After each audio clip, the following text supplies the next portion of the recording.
Hi, everyone. I'm Linda Sheldon-Fell, and this is Moments of Hope with the International Grief Institute. And tonight we are talking about suicide. We have a very special guest, Dr. Sally Spencer-Thomas, and she has a really impressive bio. And so I'm just going to give you a quick rundown. She is a clinical psychologist.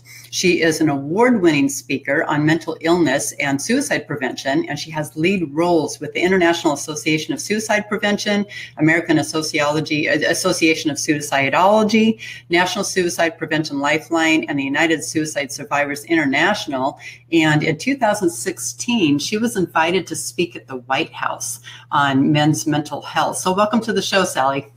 Oh, I'm so glad that I'm here, and thank you so much for this opportunity, Linda. It's an honor.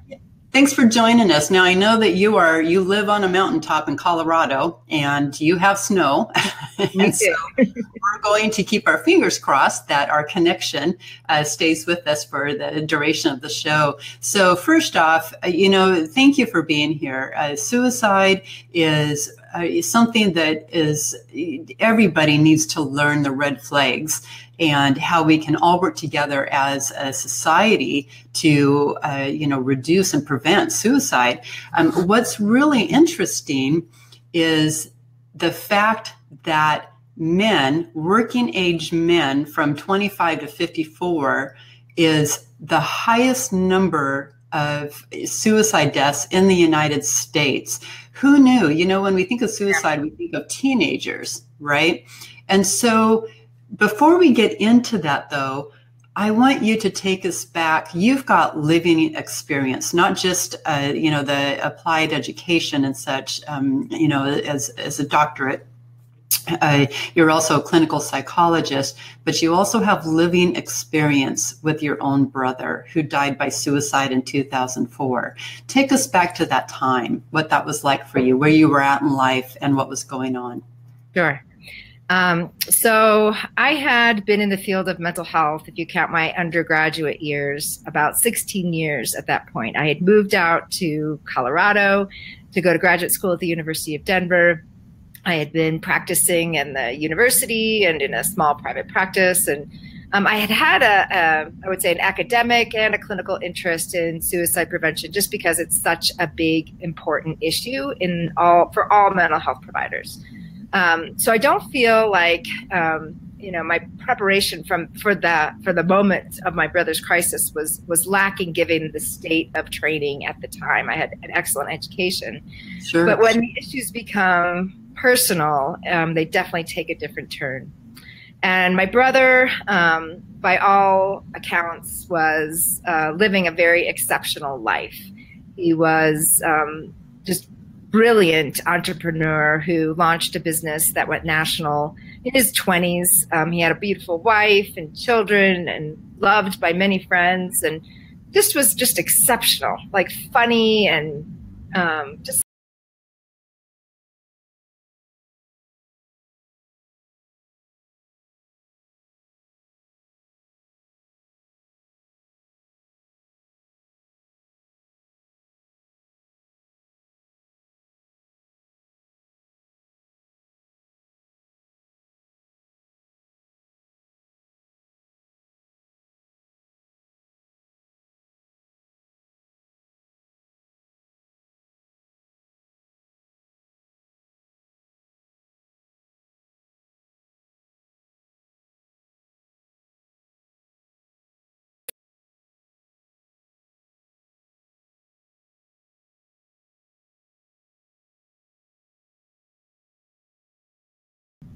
grandiose is what we say in the clinical term. So he became very mean and pushed away all the inner circle people, his family and his friends.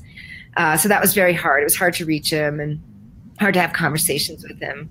And we can pinpoint it actually to the day he met with his accountant, and his accountant said, "You're broke. You've spent all your money. You can access no more money." That he went from being very manic and agitated to the worst depression we had ever seen.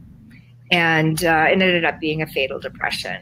We surrounded him with all kinds of love and tried to connect him to resources, but I think he actually came back to the family to say goodbye. And he was just in overwhelming emotional pain. And I remember the last time we got together, it was a Thursday night. To this day, my kids and I spend Thursday nights at my parents' house, and he was there, and we had sat down at the study, and my family and I had all just read a book, The Unquiet Mind by Kay Redfield Jamison, and she talks about her own lived experience with bipolar condition. And I said, look, here's this other incredibly successful person who has something similar. The good news is she's gotten well, and we're going to figure this out. And he turned to me and he said, but Sally, it's madness. And 4 days later, he was gone.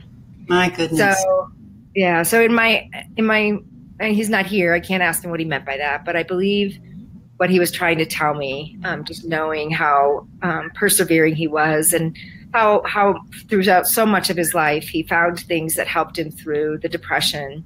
I really believe he didn't give up hope that he couldn't get well again. I feel like because his mania was so public, he gave up hope because he didn't think the world would accept him anymore because of mental illness. And he just said it's just madness, and he couldn't be someone who lived with that. So that stuff makes me super mad that, here's someone fighting for their life with a treatable mental health condition, and they have to deal with all kinds of discrimination and prejudice and fears about being judged. Yeah. There's a lot of shame with mental illness, and, especially in men, because men are, they consider themselves a breadwinner and the provider for the family and this and that. And so, your brother was, when you talk about him being exceptional, he wasn't just a successful entrepreneur, he was also a very skilled athlete. And, when we think of mental illness, that is not the stereotype that we envision, right? And so, with your brother, at what age, going back even a little further, at what age was he diagnosed with bipolar? Yeah, he was first diagnosed when he was a college student. Okay. He had made pretty bad decisions and got himself kicked out. And so my father promptly marched him into the psychiatrist's office. This was the late 80s. Nobody's really talking about this kind of stuff. And my brother was like, yeah, I don't know what that is, but I'll be fine. And he went on to prove that. I just wanted to also go back to the comment about the athletes. I think more and more athletes are coming out with their own stories. We had a NBA player who just recently disclosed his struggles with anxiety in a pretty significant way publicly just last week. We have a number of, tomorrow I'm on a webinar with a professional NHL hockey player who attempted suicide and survived. So I think there's a lot of athletes who are realizing it doesn't do them any good to kind of white knuckle the situation. It tends to get worse. Right. And, bless them for coming out with their story. Storytelling is such a healing modality, but it also takes a lot of courage. And so for people to be brave enough to share their story, it validates the journey of many other people. And but I think about how the stigma and the shame that's applied to mental health, it does not embrace, invite people to come out with their story. So it takes a lot of courage for them to do that. Men die by suicide 3.5 times more than women. That's another statistic that is fairly shocking. Yeah. Why do you think that is? Well, the easy answer, the quick answer that we give is it's largely because men choose more lethal means when they attempt suicide. So while the intensity of despair is probably equal between the genders, women tend to choose types of means like pills and cutting, where there's more opportunity for rescue, either self-rescue, and this is very common that people attempt, and then right in the moment, they're like, oh no, what have I done? Mm-hmm. And with pills and cutting, you have a moment where you can call 911, you can reach out to your parent or your partner and say, I made a mistake, right? And then, or you can drive yourself to the doctor. There are a number of ways that people we have time on our hand, which helps. Men tend to choose firearms and hanging where there's no window for that. Now, the deeper answer So that's the first level answer. The deeper answer, so why do men choose more lethal means? Why do women choose less lethal means often? And that, I think, has a lot to do with cultural scripts around the genders.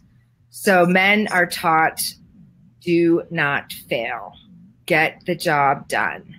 And so the idea of failing in this regard in their head is unsurmountable, and so they'll actually do things that will prevent rescue, and really, and it's a really lethal situation. So part of the conversation that we're having with men who are in the place where a big part of them still wants to live, and this is most people who experience suicidal thoughts, they are wavering between, I don't really want to die, I just want the pain to end, and there's some really good reasons for me to stay. And if we can keep them safe and keep them away from those lethal means during that period where they're sorting it out and getting their feet back on the ground again, we can often save their lives. So the means make a difference. And there's tons of discussion out there now on how do we have conversations about this in our country when we're so divisive about firearm safety or firearms rights and all of this. And I can tell you there's some really creative, collaborative people having very respectful, dignified conversations about these very difficult subjects. And it's going pretty well, which is surprising. And because nobody wants anybody to die of suicide. We could all agree on that. So it's really about how do we keep people's homes safe for now, especially when there's someone living there who is really in a crisis. How do we keep them safe until they're through that crisis? Right, right. And so what are the signs and red flags of a male who is struggling with mental health? And then what are the red flags of suicidal ideation? Are those red flags separate, like, levels that people can be aware of?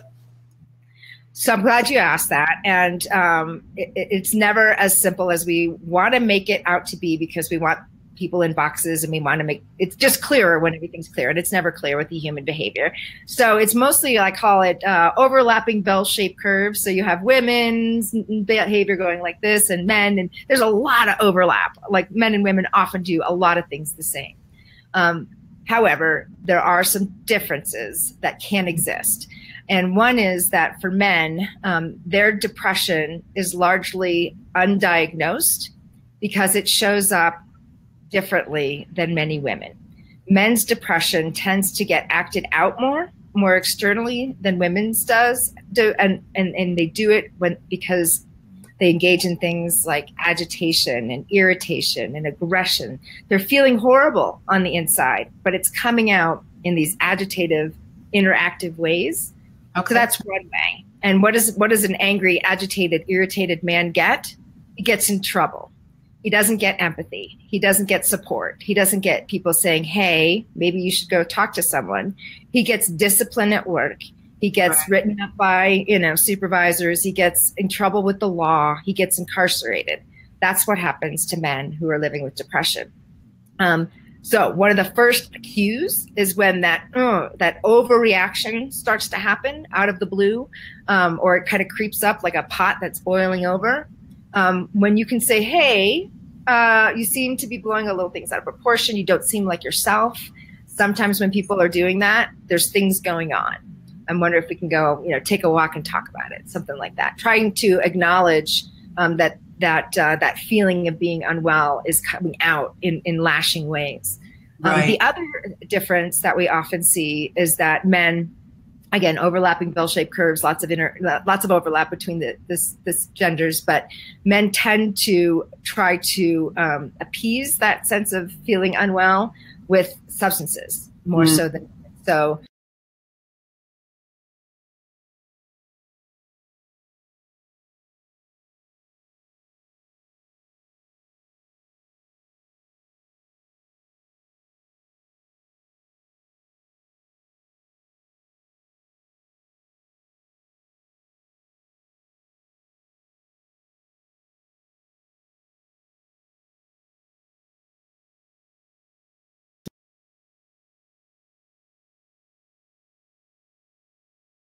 health conditions.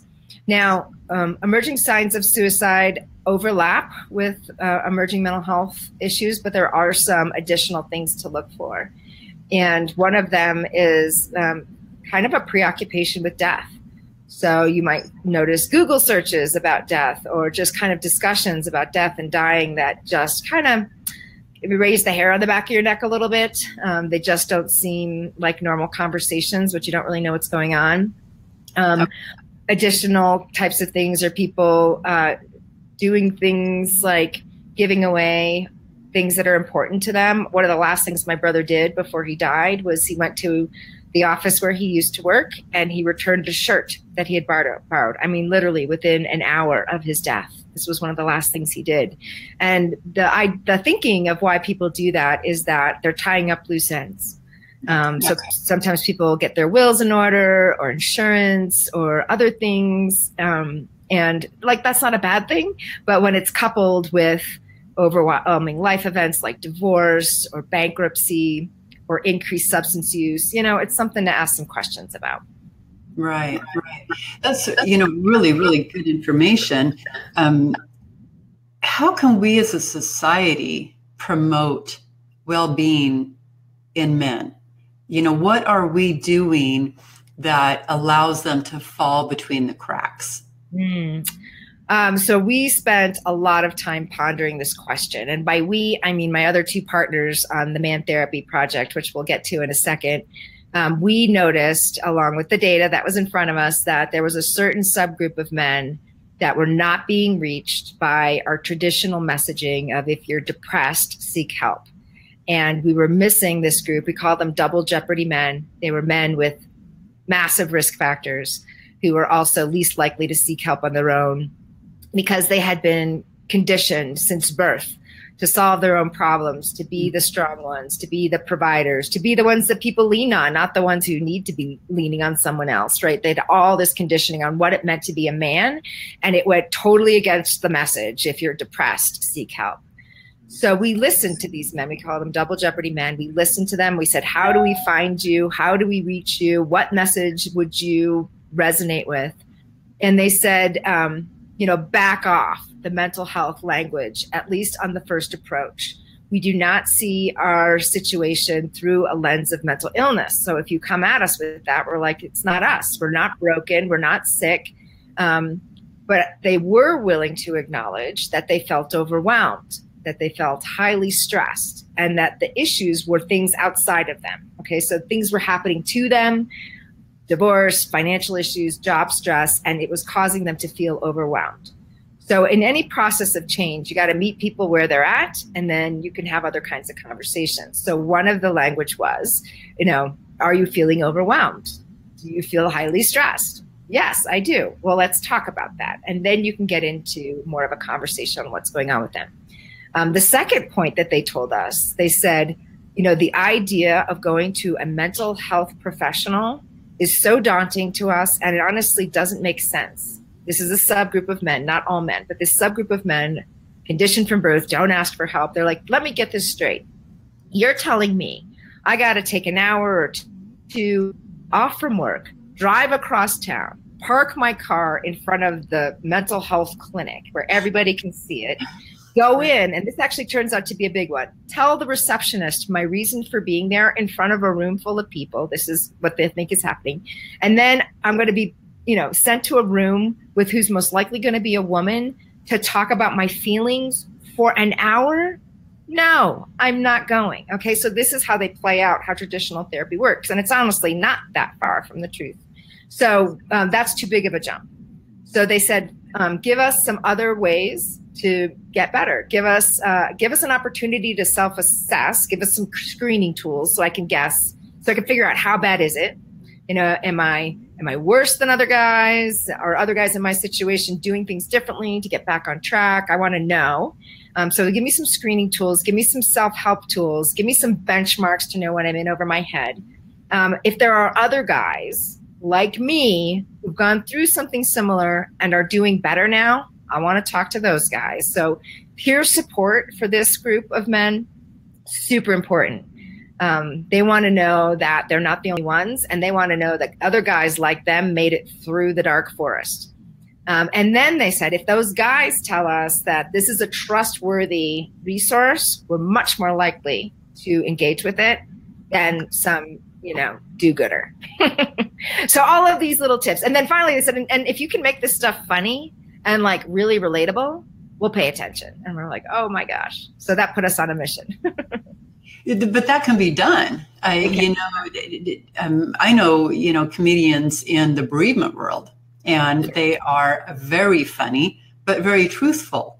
That's and, right. And they do a beautiful job of conveying the message of hope that they want to convey by using themselves in a way that is personable and relatable. So that can be done. So where are you at in the process then of shoring this up for that, the double jeopardy men?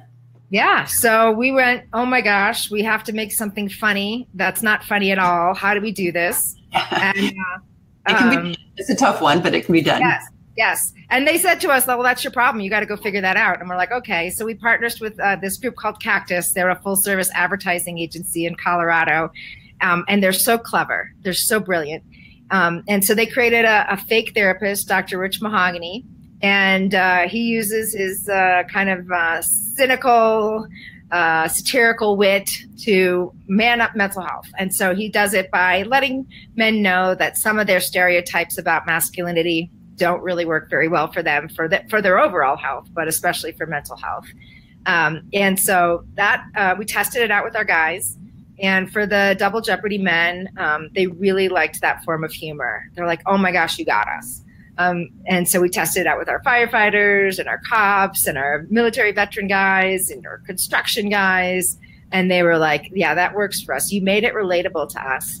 And because it's on a digital platform, you lured us in with the humor. Like, that was very clever. And then once we got to the digital platform, we stayed. And we can see their patterns of behavior in the website. They stay for a very long time because nobody's there to judge them. And they're testing out resources, and they're looking at inspirational videos of other guys like them who've gone through something similar. And they're trying out online things and self-help tips. And we vetted some professional resources as well. And we vetted the crisis resource. If they come up in their screening tool saying, I'm thinking of suicide, or they come up in their screening tool high across the board, we're going to be like, you know what, it would probably be a good idea to talk to someone now. And then we link them right directly to the National Suicide Prevention Lifeline. Okay. So this has just been it's been a really innovative approach to reaching out to a group that has been super hard to reach. And we show up where they are. So we have radio spots, and we put them on talk radio and sports radio. We have.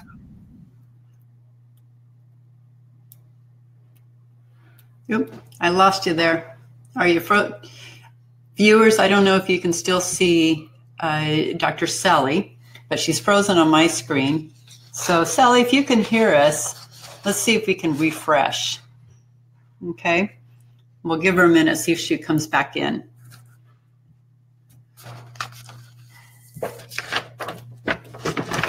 That was good information, that's for sure. So hang tight with us, and we'll see if we can get Dr. Sally back in.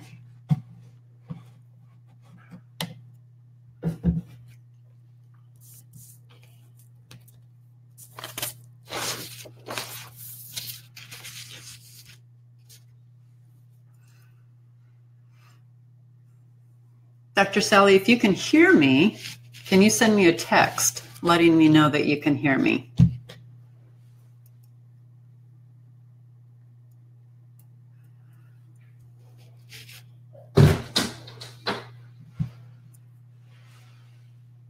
All right, well, I'm not getting anything from her, so I apologize for the technology glitch here, but I think that was really, really good information.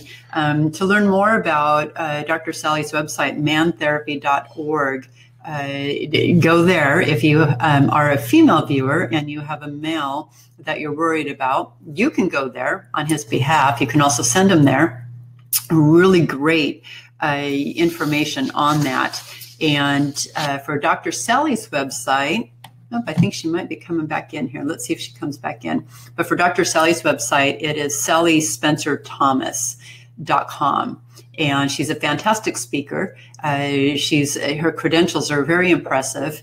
And she's on a mission to, improve social concepts around suicide prevention, especially in men ages 25 to 54. So let's see if she's coming back online here in just a minute. And if not, we will continue the conversation in another show.